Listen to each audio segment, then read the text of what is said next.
तो फिर लगभग ऐसा लगता है कि गुरुग्राम लोकसभा सीट अब की बार राजनीतिक नक्शे से हट जाएगी। नाम उसका पलवल होगा या मेवात होगा, वो बाद में बात करेंगे, लेकिन ये जरूर है। तो यानी कि जो फरीदाबाद संसदीय क्षेत्र बन सकता है उसमें 9 विधानसभा की सीटें बल्लभगढ़, NIT फरीदाबाद, बड़खल, मेवला महाराजपुर और तिगांव, तिलपत, मोहना और दयालपुर, ये 9 विधानसभा की सीटें हो सकती। और जो पलवल मैंने आपको बताया संसदीय क्षेत्र बन सकता है, इधर हथीन के साथ कुछ हिस्सा होडल का और कुछ हिस्सा मेवात का लेकर के एक नई सीट आ सकती है अस्तित्व में। हरियाणा की राजनीति के अंदर कृष्णपाल गुर्जर एक ऐसा नाम है कि जो गुर्जर मतदाताओं में, तो क्योंकि गुर्जर समाज से आते हैं, उनके अंदर तो यानी कि गुर्जर मतदाताओं में तो कृष्णपाल की जो से है या कृष्णपाल का जो वजूद है वो बहुत महत्वपूर्ण है ही है। धुरंधर नेता जिनके पास है तजुर्बा, आज के नेता जिन्हें करके दिखाना है, कल के नेता जिनके हाथ है भविष्य की राजनीति। देश रोजाना करेगा राजनेताओं के साथ कल, आज और कल की बात। द सियासतनामा में हर शनिवार शाम 8 बजे। दोस्तों नमस्कार, मैं संजय मग्गू और मौजूद हैं देश रोजाना के डिजिटल मीडिया मंच पर। आपसे बात करने चला हूं एक बार फिर से जनगणना 2027 और उसके बाद डिलिमिटेशन के बाद बनने वाले राजनीतिक हालात कि आखिर हरियाणा की राजनीतिक स्थिति क्या होगी। पिछले वीडियो में मैंने आपसे बात की थी कि हरियाणा के अंदर जो 14 लोकसभा सीटें बन सकती हैं। इस वीडियो में आपसे बात करूंगा फरीदाबाद और गुरुग्राम संसदीय क्षेत्र, जो अभी तक दोनों भारतीय जनता पार्टी के सांसद जिन पर हैं।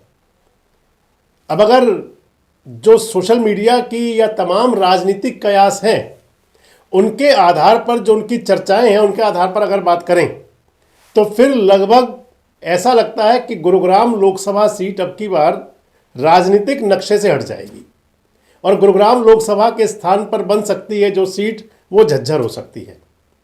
और इधर जो फरीदाबाद सीट है, संसदीय क्षेत्र फरीदाबाद की डेमोग्राफी पूरी तरह बदल सकती है।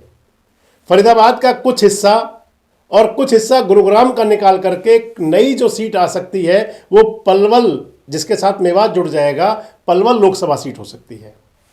नाम उसका पलवल होगा या मेवात होगा, वो बाद में बात करेंगे, लेकिन ये जरूर है कि दक्षिण हरियाणा की सियासत के अंदर पहली बात तो सांसद 2 से बढ़ करके 4 हो सकते हैं, जो अभी तक, क्योंकि फरीदाबाद और गुरुग्राम, भिवानी के साथ महेंद्रगढ़ जुड़ जाता है अभी तक, लेकिन सीधे सीधे अकेले फरीदाबाद संसदीय क्षेत्र और गुरुग्राम संसदीय क्षेत्र यानी कि दक्षिण हरियाणा, यहां से 4 सांसद हो सकते हैं। आपसे बात करूंगा कि फरीदाबाद और पलवल की स्थिति क्या रह सकती है। अभी तक जो फरीदाबाद संसदीय क्षेत्र है, केंद्रीय राज्य मंत्री कृष्णपाल गुर्जर यहाँ के लगातार तीसरी बार सांसद हैं, लगातार तीसरी बार वजीर हैं मोदी सरकार में। इधर राव इंद्रजीत सिंह गुरुग्राम से लगातार तीसरी बार सांसद है और लगातार तीसरी बार वजीर हैं मोदी सरकार में। फरीदाबाद संसदीय क्षेत्र में अभी तक जो विधानसभा आती हैं उनके अंदर 6 विधानसभा सीटें तो फरीदाबाद जिले की हैं और 3 विधानसभा सीटें पलवल जिले की हैं। जो फरीदाबाद की 6 विधानसभा सीटें, उसके अंदर तिगांव है, फरीदाबाद शहरी है, इसके बाद में NIT, बड़खल, बल्लभगढ़ और पृथला, ये 6 विधानसभा सीटें आती हैं फरीदाबाद संसदीय क्षेत्र में, जिला फरीदाबाद की। और पलवल, होडल, हथीन, ये सीटें आती हैं पलवल जिले की। अब जब नए परिसीमन के बाद में जो चर्चाएं हैं तो फरीदाबाद संसदीय क्षेत्र की डेमोग्राफी ऐसी होगी कि यहां से पलवल जिले का कोई विधानसभा क्षेत्र नहीं होगा। इधर फरीदाबाद संसदीय क्षेत्र की एक विधानसभा सीट पलवल जिले में जा सकती है, यानी कि पलवल लोकसभा जो नई बन सकती है। जो फरीदाबाद संसदीय क्षेत्र नया स्वरूप जो ले सकता है और उसमें जो 9 विधानसभा की सीटें होंगी, उनके अंदर पुरानी वाली वही बल्लभगढ़, पुरानी वाली वही NIT, पुरानी वाली वही बड़खल, पुरानी वाली वही फरीदाबाद, यानी कि ये 4 सीटें तो ये हुई। इसके अलावा जो नए नाम से और नई सीटें हो सकती हैं वो मेवला महाराजपुर हो सकती है, तिलपत हो सकती है, मोहना हो सकती है, दयालपुर हो सकती है और तिगांव पहले से ही फरीदाबाद में है ही। तो यानी कि जो फरीदाबाद संसदीय क्षेत्र बन सकता है उसमें 9 विधानसभा की सीटें बल्लभगढ़, NIT फरीदाबाद, बड़खल, मेवला महाराजपुर और तिगांव, तिलपत, मोहना और दयालपुर, ये 9 विधानसभा की सीटें हो सकती हैं।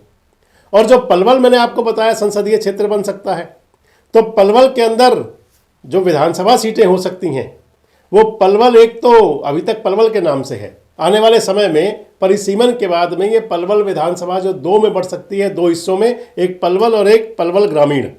उसको हसनपुर नाम भी दिया जा सकता है, उसको बड़ौली नाम भी मिल सकता है। तीसरी यहाँ पर पृथला जो अभी तक फरीदाबाद संसदीय क्षेत्र में है, पृथला की डेमोग्राफी चेंज होगी। पृथला आ सकती है पलवल जिले में और पलवल लोकसभा के अंदर भी। हथीन विधानसभा पहले से ही है।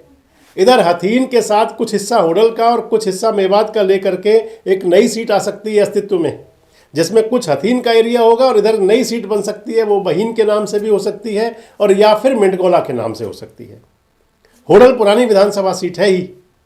इसके अलावा जो गुरुग्राम लोकसभा सीट है, अभी गुरुग्राम में अभी तक जो विधानसभा सीटें आती हैं वो नूह आती है, गुरुग्राम के अंदर पुन्हाना आती है और फिरोजपुर झिरका आती है।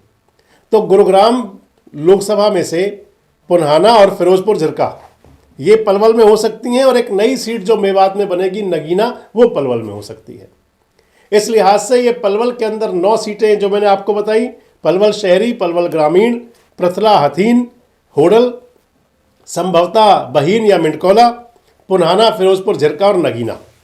तो अब फरीदाबाद और पलवल संसदीय क्षेत्रों की जो राजनीतिक स्थिति बनेगी, यहाँ पर जो राजनीतिक परिदृश्य बनेगा, आप सबसे महत्वपूर्ण तो ये मान लीजिए कि इन दोनों लोकसभा सीटों में कोई भले ही अपनी सबके अलग अलग मत हो सकते हैं, सबकी अलग अलग राय हो सकती है, लेकिन इतना जरूर है कि कृष्णपाल गुर्जर जो लगातार तीसरी बार सांसद हैं, इन दोनों लोकसभा सीटों में पूरे प्रभावी अंदाज में होंगे। अगर मैं जातिगत समीकरण की बात करूं, जो फरीदाबाद लोकसभा क्षेत्र जो परिसीमन के बाद अस्तित्व में आएगा, उस लिहाज से वहां पर अब भी गुर्जर मतदाता प्रभावी संख्या में होंगे, पंजाबी मतदाता प्रभावी संख्या में होंगे, बाकी सभी वहां पुराना वाला सिस्टम रहेगा ही रहेगा। और अगर पलवल लोकसभा की बात करें तो पलवल के अंदर जाट मतदाता रहेंगे प्रभावी संख्या में और मेव मुस्लिम मतदाता भी यहां पर प्रभावी संख्या में होंगे। गुर्जर मतदाता यहां पहले ही असर रखते हैं।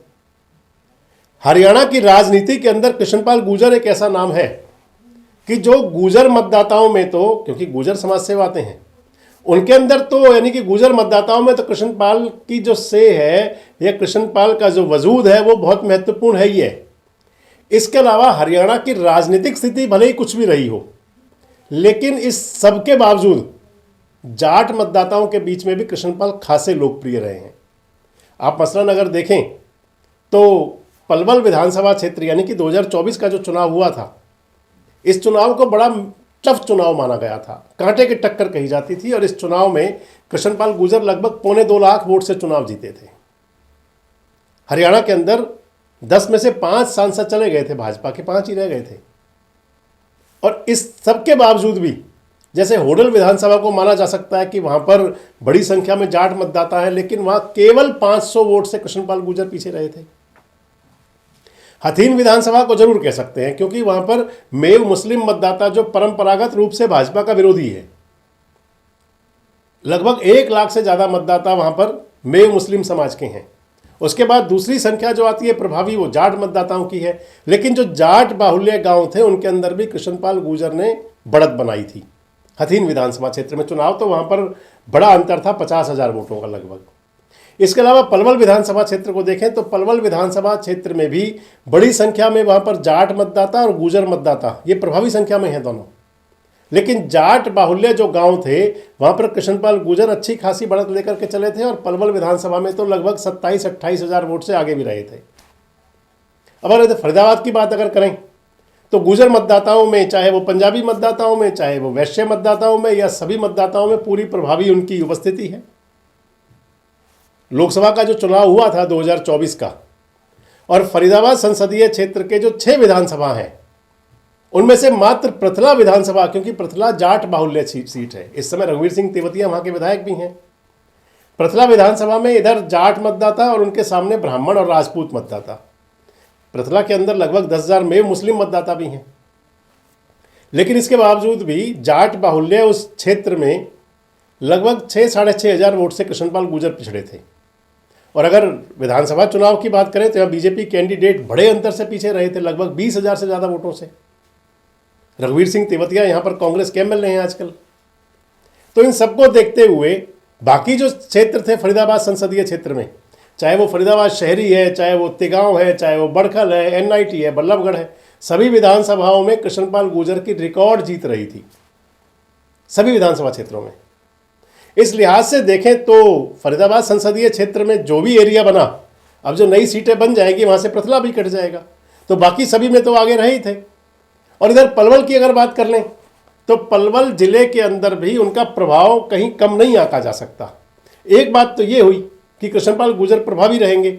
अब दूसरी बात आ जाती है कि जब 2 लोकसभा सीटें बन जाएंगी, खासकर फरीदाबाद और पलवल, दक्षिण हरियाणा का आप 2 हिस्सों में बांट लीजिए।